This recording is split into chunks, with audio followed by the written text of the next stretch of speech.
Bismillahirrahmanirrahim. Today I cover possibly the most important topic of my lifetime. We have made two other videos on how Shaitan operates and how to restore own personal Islam. Now we move on from personal Islam to global Islam, and that's the restoration of Rashedun Khilafa. Here I mention prophet, and what Islam is the true version where a prophet leads the way, and the group prophet mentioned really is a minority group. It was in prophet's time, and it will be when Rashedun Khilafa is restored.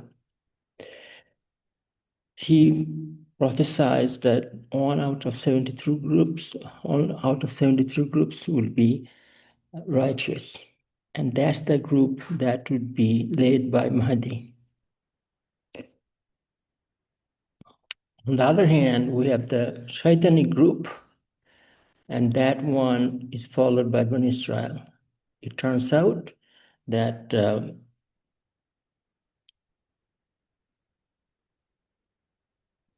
Bani Israel is the majority, and Ummah today would be following Bani Israel footstep to footstep.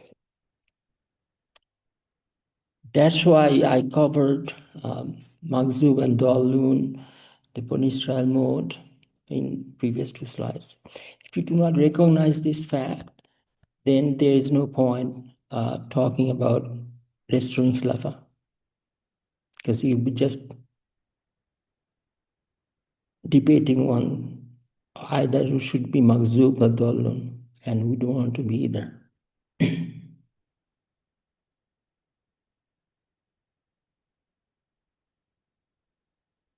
So who carries out the mission when there is no prophet? There is a hadith that is the ulama, is the alims, the scholars that are the inheritor of the prophet. So it's up to them, and you can see throughout history, that's why true scholars were always attacked, because they represent Islam. They represent the prophet. And when Shaitan attacked, Shaitan always transformed good scholars into Maghdoub scholars. Quran attacks Bani Israel repeatedly, and who is the target of that attack? It's the scholars. So Shaitan manages to turn these scholars into his slaves, and that's the Maghdoub and Dhawalloon group. So true scholar will be the equivalent of prophet. False scholars would be equivalent to Bani Israel. So you can expect that when true scholars do something, it's the fake scholars, Bani Israel scholars, will be opposing. Today we see lots of these fake scholars, and they are debating among each other. We know all those facts. Seeking knowledge is an obligation. That's another hadith. And it's an obligation, as in fard. It's not optional. So in another word, if you are not seeking knowledge, you are being a jahil. You are being an ignorant. There is no option. There is nothing in between. There is no point saying that, well, I'll be following somebody, because it would be Shaitan that you will be following unless you seek knowledge yourself. And that's why I say ilm is the most important component of revival of Khilafa. This is the most important research topic. Forget anything else.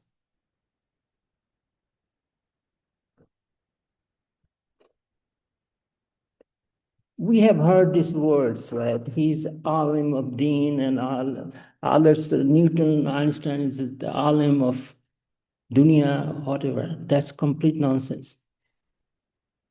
An alim is an alim of everything. In English, there's a word, it's called polymath. They know everything. That used to be the case. Even during Newton wrote more papers on religion than on science. Can you name one so-called alim today who can write anything on science? So this is the deliberate creation of shaitan. Shaitan divided up. So you have no chance to actually seek real knowledge. You have no chance to produce real alim. You're just producing stooges of shaitan. You're only producing Bani Israel type alim. As I said, if you can answer all the questions relating to any aspect of life, you cannot say, oh, I do not know if vaccine is halal. You have to, I'm not a medical doctor. Boom, you're a Bani Israel scholar. You're either Maghdoub or Dhawalloon, not an alim. And it turns out these are all, at best, they are indoctrinated fools. They are Dhawalloon, at best. But most likely they're Maghdoub, full of pride that they know everything, but they are serving only purpose of shaitan. So what is rightful Khalifa? Rightful Khalifa is the most knowledgeable. So if you have a system where the most knowledgeable is at the helm, then it's a Caliphate. It's a Khilafa to begin with. Most knowledgeable at the helm. No president, no prime minister. Whoever running the show, whoever Amirul Mu'minin, has to be the most knowledgeable alim. He cannot have a department of health. He cannot have a department of education where somebody else would decide which health products to buy or produce. It has to be him. If it is not, if anybody other than that alim is in position of authority, it's a kakistocracy. Why do I say that? To begin with, this is a word that means, it's not familiar to many. Government is run by least suitable and competent citizens of the state. Why do I say such an extreme word? Because if you are an alim, if you're not an alim who knows everything and who is the most righteous, and you're still leading, you are the biggest munafiq, you are the biggest hypocrite. And then a hypocrite is the last one to be running the country. And they are indeed the least suitable. It's not just incapable or incompetent, they are the least suitable. It turns out outside of four Khulafa Rashedun, Zubair, maybe Umar bin Abdul Aziz, every ruler has been the worst possible candidate to rule the country. It has been a kakistocracy. It has not been a Khilafa or fake Khilafa or anything else, or sultanate. It has been only kakistocracy.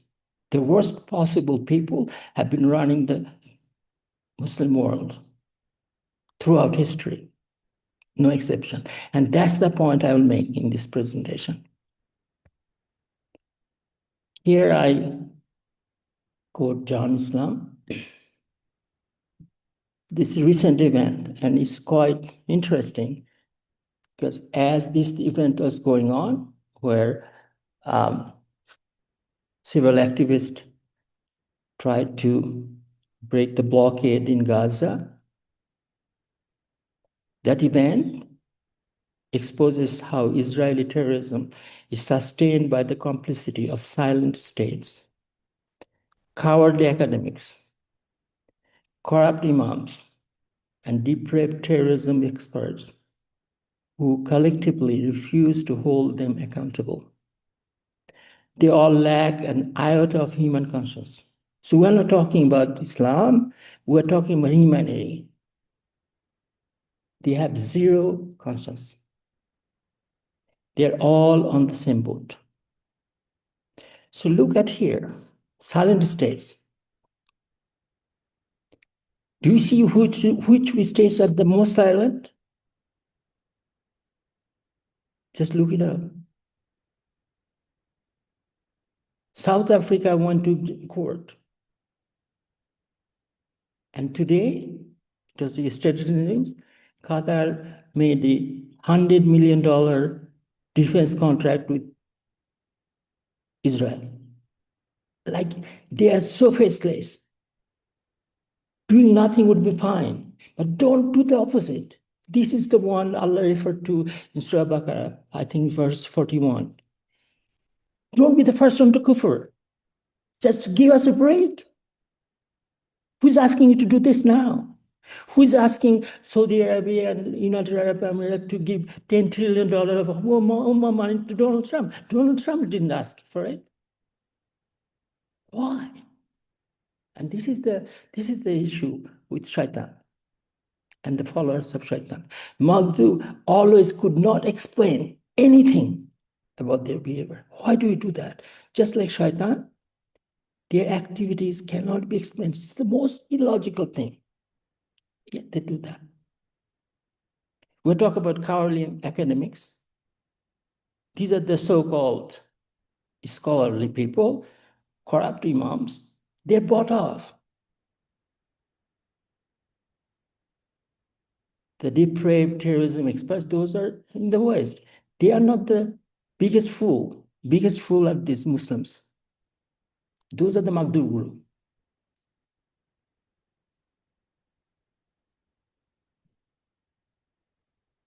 So the transformation, for it to take place, we had to go back to the model that we discussed last week.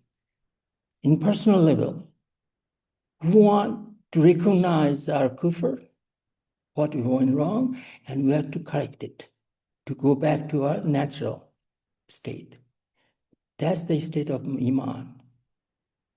And this is the state of narcissist in Western terms. This is Shaitan. Everything about himself, everything about his self pleasure in very short term. We have to turn that into movement. We do that at a personal level, we extrapolate that to the global level, and that's the model for Khilafa.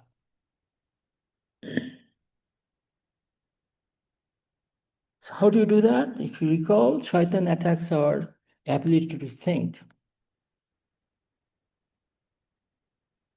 Creates Dhalala in Quran 4:119. So Dhalala literally makes us crazy. We become so stupid. Schizophrenia is a term that we coined, deliberate schizophrenia. It means you deliberately choose the worst possible outcome. Remember we talked about giving $10 trillion to Donald Trump? This the worst thing you can possibly think of. And that's the first thing they did. See, regular schizophrenia guy, sometimes he smiles, sometimes he's right. But these fools, the Maghdoub group, deliberate schizophrenia group, they are never correct. They're just like Shaitan. At no time they're right. If you just used akal, which is consensus logic, you turn that around at every stage. See, it's important to review what is akal. We know that without akal, we become the lowliest of creature. Allah said that. So we have to know what is akal. Your intention must be to please Allah. There is no point going forward unless your intention is to please Allah. Then use Quran as the source, and in context of hadith is the next one. You have to have these major and minor premises. Intention alone is not enough. You have to seek answer from Quran in the context of hadith. Any of them missing, you're gone. You become without alcohol. This is a very interesting thing because I was looking for the term preposterous, right? In Pashto, I found a word that says without akal. In Bengali, there's a term beakal, means no akal, right? This is the one. If you do not have akal, you're lost. So first thing we have to think of how I can restore my akal, because every sane adult has it, has the ability. And we must get back to that. So what does it start with? Intention to please Allah, then Quran is the source, and Hadith is the context. Then you conclude.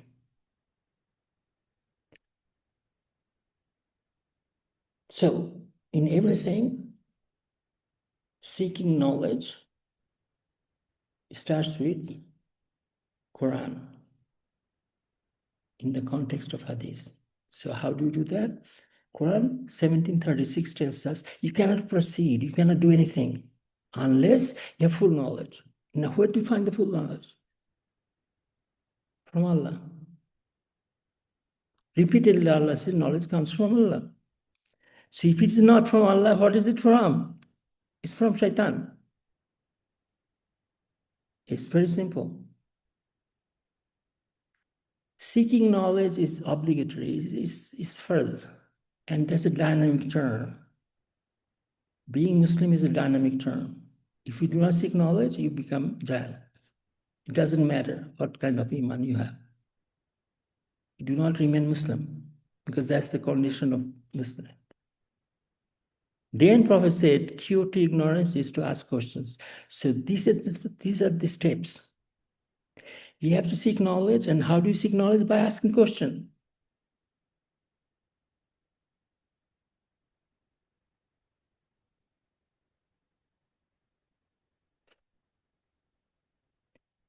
Our personal failure starts when you do not even ask question about your own action. Why am I doing this? If Shaitan asked that question, he would not be able to do it by Allah. He would not be jealous. All the bad qualities, jealousy, envy, greed, talk about any sin, all of them starts with not being able to ask you a question, why am I doing this? We do not ask that question. We ask everybody else, including Allah, why are we doing this? But we do not ask ourselves. That's personal failure.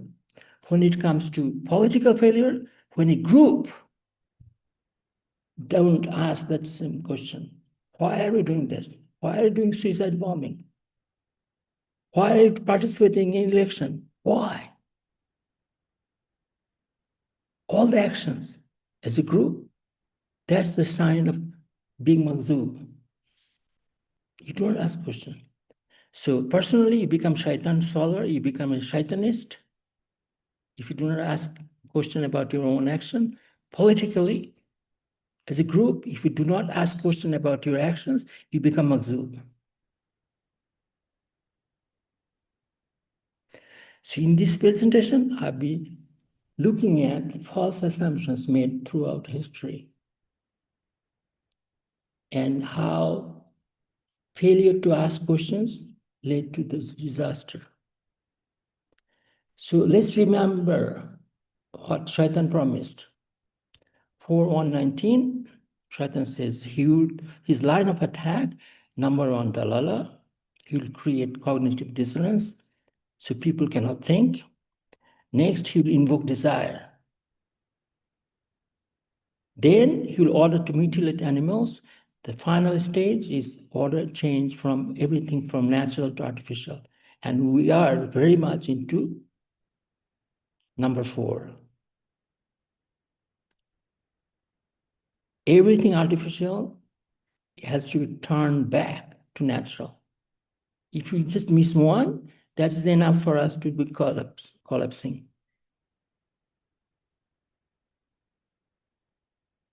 Remind you of the narcissistic traits. This is a Western term, but it really means how Satanic follow, how Maghdoubs operate. We don't do anything.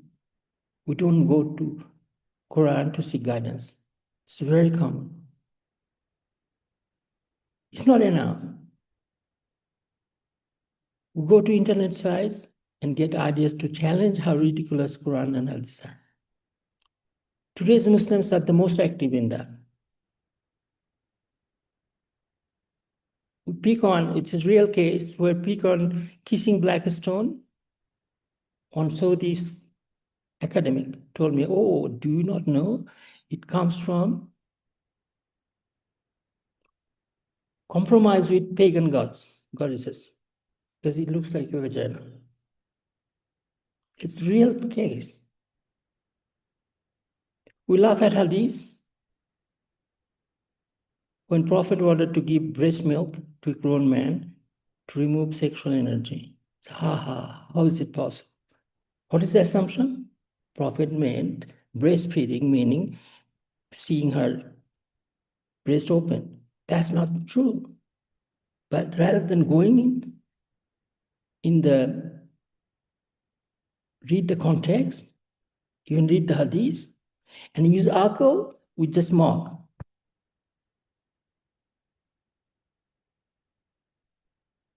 We question cleaning of dishes licked by dogs 7 times, remember? Prophet said you have to clean 7 times, at least once with clay. So, those days dogs were unclean. So it's enough to use chemicals. These guys, these today's Muslims do not know science, like new science, because if they knew new science, they would say detergent is a lot more toxic than saliva of the dog. Same with chemotherapy or radiotherapy. They do not know that, but they have full iman. The Shaitan is correct. Another one, this is a Bangladeshi guy, another true statement. Dipping the fly inside milk or any drink, so the toxicity goes away. It's the hadith. So, look how stupid this hadith is. That's why I don't like hadith. This idiot did not take the pain of even Googling. Because sure enough, there's a full paper written with new science approach to show that Prophet is correct. So these idiots do not know new science, they do not know Shaitanic science, they do not know Islam. But they're fully convinced that they know everything. This is how Maghdoubs are made. These are the traits that we are dealing with.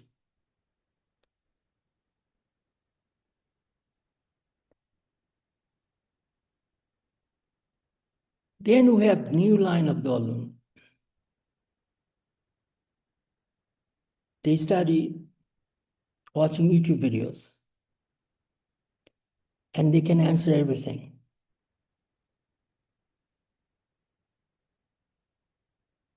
And they find out there is justification for anything.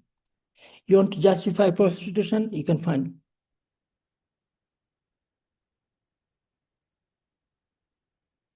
Any debate, they have quick answer. And they are all done in enough. So in the other video, I talked about the stupidity to the power 5. These are the groups.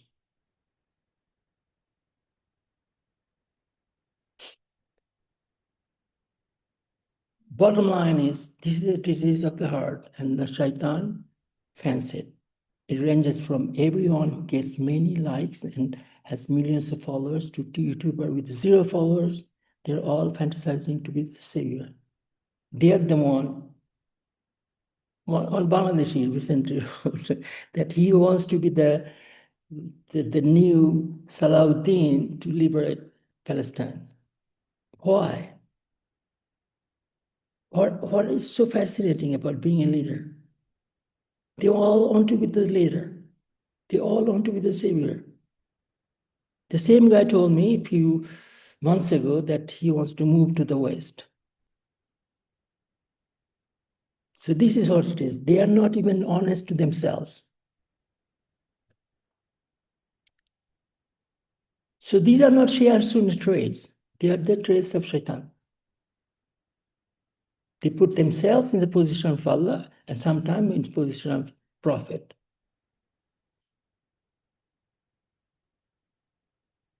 And they are ready to reject Allah's order, Prophet's order, very easily. Yet, 465, Allah said, if you do not accept Prophet's order with full contentment, with not even with heavy heart, with happy heart, you are outside of Islam. You're not even moving, but they do that all the time. Muslims today, if you converse with any of them, they are very fanatical about mazhab, their culture that they want to support. Very fanatical. If you attack their mazhab or their culture, they attack you like you have raped their mother. But they are complicit, completely complicit about anything that relates to Quran and Sunnah. Attack on Quran and Sunnah, so brother, we can explain. Attack on mazhab, no way.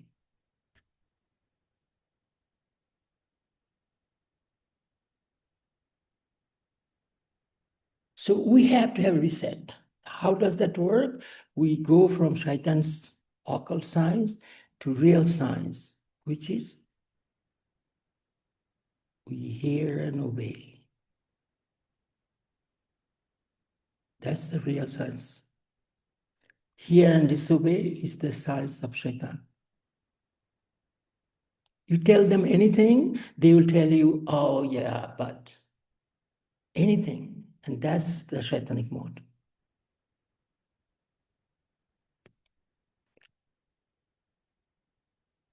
So some of the features of this Bani Israel, why are you dwelling on this Bani Israel mode so much? Because these are the people leading the world. If you are not even aware what is wrong, how can you do something what is right? Negative things have to be discussed first because La ilaha comes before illallah.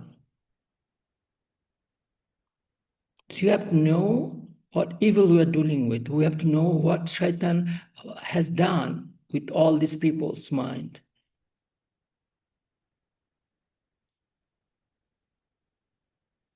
So these are the features. They are the greediest of them. It's not being greedy, they're the most greedy. Greedy about money, sex, and control. Starting from Ali's time, it started from Khalifa Ali's time, or even before. Even Abu Bakr, we'll see that. The most addicted to money and control and sex are this group.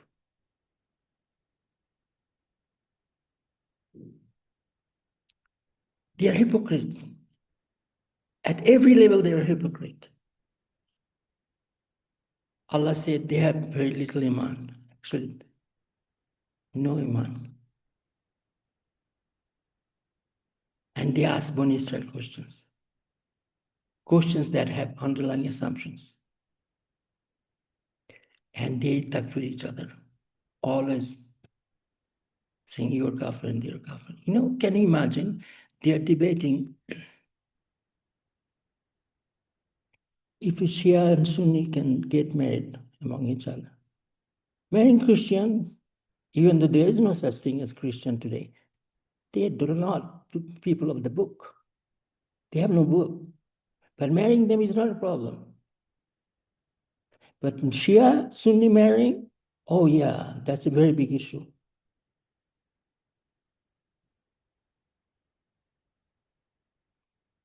All these YouTubes calling this Wahhabis and Wahhabi and ISIS and Salafist, they're killing each other. And that's a very big trait of Bani Israel. But most important trait is in Surah Baqarah, verse 85. They break covenant with Allah, they kill each other, they take them ransom, they take them captive and ask for ransom. And they use Quran when it helps them, and they reject Quran when it doesn't. That's the worst group you can imagine. This is worse than Israel. And people don't realize that. The group who uses Quran to justify their bad actions and throws out Quran when it's not useful, that's the worst group. And I challenge you to find another ayah of Quran that is more harsher than this. Allah is promising them the harshest punishment. Not only harshest punishment, humiliation in this life, harshest punishment in hereafter, and that punishment will never be reduced. What does it mean? That's the ultimate. These are the kind of punishment that should be reserved for Shaitan. And sure enough, these are the biggest, the most subservient tools of Shaitan. Quran targets. Quran talks about, starting from Surah Fatiha, repeatedly, Surah Baqarah, Imran, it's gone. Long descriptions of Bani Israel. And who is the principal target? Scholars. And that's the point I was trying to make. They're the most culpable.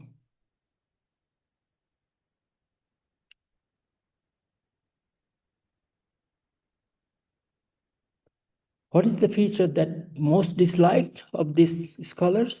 They frequent the company of rulers. They're friends with rulers. Remember, Donald Trump appointed Yusuf Hamza Yusuf, or whatever his name is. We take pride. The other fool, what is his name? Sadiq, the mayor of London. You're so proud to have the knighthood from the biggest shaitan today. And so they love this.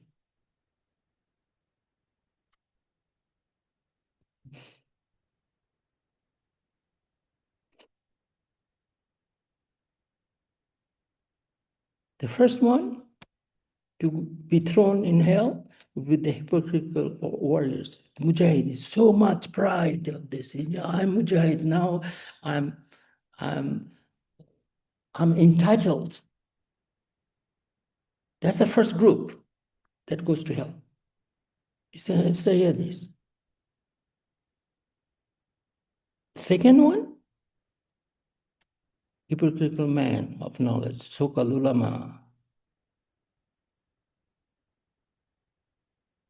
Third one, hypocritical spenders.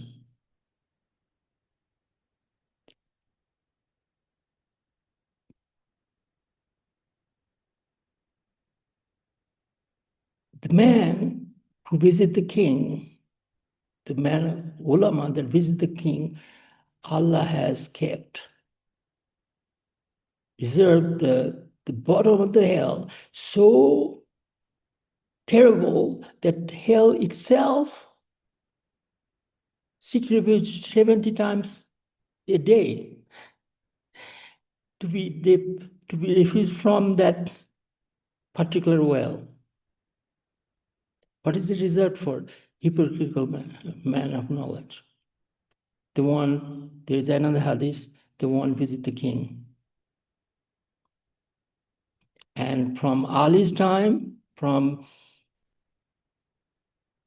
Khalifa Ali's time to now, all these Maghdoub ulama are the best friends of the kings. They are not in jail.